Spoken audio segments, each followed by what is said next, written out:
Okay, so, most experts agree that those Mothman sightings back in '66 were actually just a really big bird, like a crane or a heron or something. And, yeah, sure, that fits well enough. But consider, let's say, hypothetically, you're in Point Pleasant, West Virginia.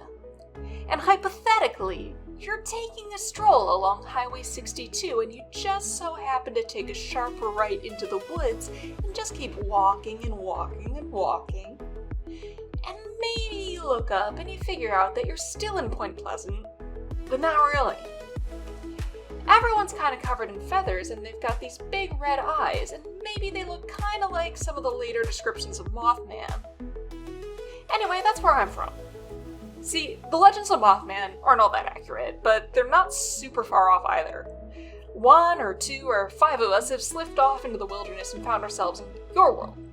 And maybe we'd been wandering because we felt some imminent sense of danger and just needed to work out that nervous energy somehow. Mothman do have a kind of early warning system. We can usually guess when things are about to go downhill really fast. Except for me. I'm a Mothman with anxiety. That sense of impending doom?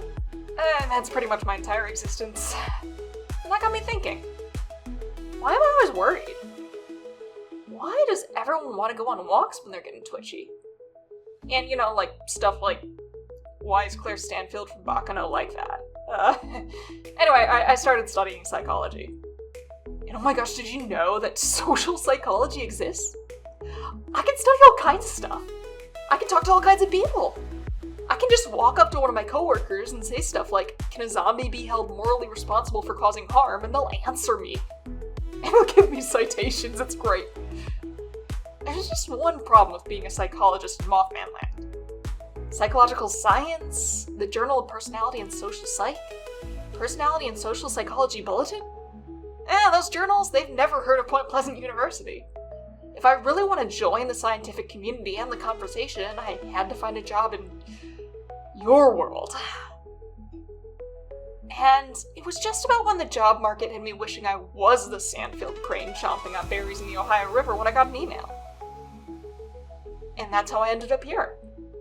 Huh? You just wanted to know what to study for the next exam? Oops, okay, let's get started with hypothesis testing.